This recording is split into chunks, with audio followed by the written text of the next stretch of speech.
Hello.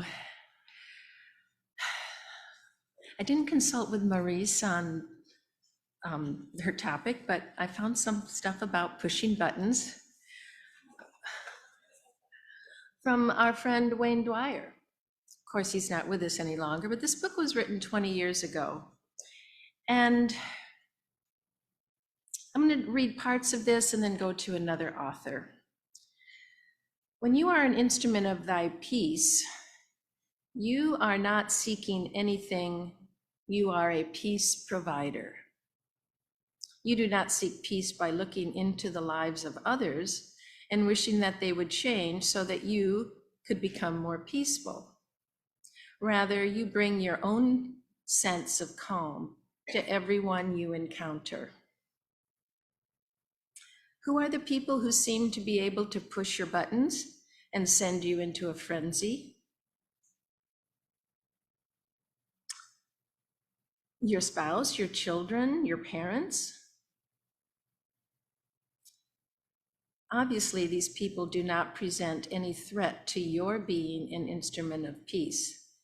It's those button pushers, the ones who succeed in sending you into a state of frustration and turmoil with a simple look of disapproval or a frown.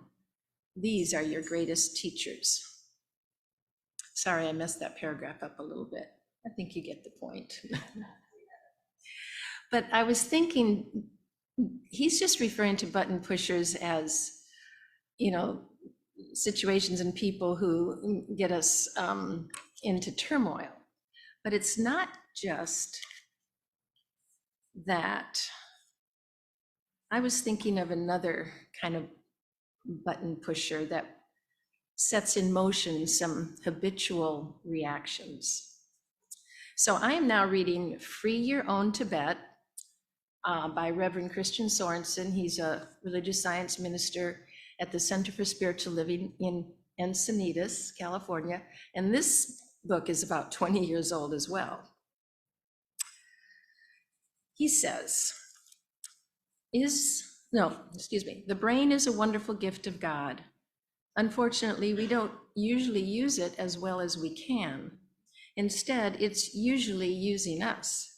With all the images and chatter, it creates concepts, reasons, labels, and emotional reactions with which we identify.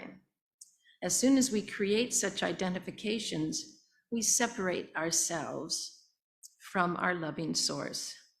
It is time for us to go back to that place beyond thinking, into the space. It is time for your divine encounter, but it'll come only if there is space in your world. Attempt to free your limited perspective by choosing to do more than just espouse the words.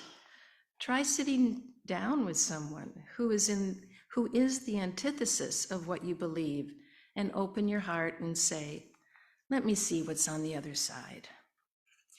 Help me to understand how God shows up in your world. When the Buddhists practiced mindfulness, they become mindful of spirit, not of images of war. When we are open to spirit and the unlimited ways it shows up in our world, our very lives become a divine encounter. He then goes on to tell the story of a man and his wife. She was wearing a faded gingham dress. He was wearing a homespun, threadbare suit. They got off the train in Boston, walked over to the university, and sat down in the president's office without an appointment. The secretary very clearly noticed these people were from the backwoods and did not belong in the Harvard president's office. When they asked, "Can we talk to the president?" the secretary was very snooty and said, "No, he's busy all day. There just isn't time." And they said, "Okay, we'll wait." Hours went by and the secretary was hoping they would go away, but they never did. So she walked into the president's office. She didn't like to disturb him, but she said, "We have these individuals out in your office, faded dress, threadbare suit. He felt this was not the image he desired for the Harvard president's office. Maybe he should go out and just talk to them and they would go away.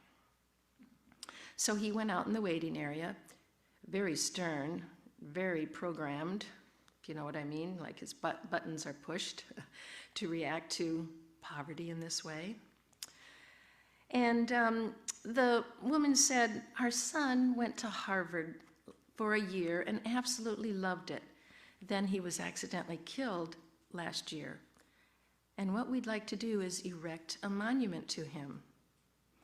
The president said, well, if everyone who went to Harvard and died wanted to have a memorial statue erected, this place would look like a cemetery. She said, no, no, no, we don't want to have a statue. We would like to build a building. The university president looked at her in her old faded dress and her husband in his tattered suit and said, do you know how much it is? We have $7.5 million in buildings around here. I don't know what decade that was in, but there was silence.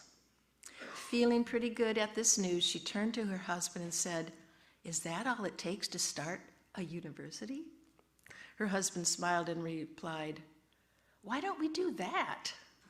And they nodded to each other. Of course, the president was a bit bewildered and curious as the couple got up and left the university office. Little did he know, I don't know why I'm crying about this, but they went to Palo Alto and started Stanford University. Their names were, well, Mr. and Mrs. Leland Stanford. The secretary and president were locked into their thinking, leaving no space for the gifts of spirit to be received. See what can happen when you start getting caught up in the judgment of the outside world? You fill the space with your little-mindedness and forget to leave room for your gifts from afar. Culture will tell you how things are supposed to look, not knowing the splendor of your Tibet. This happens when we don't allow our heart to be open, be humble enough to sit in the presence of God, appearing in the diversity of all people.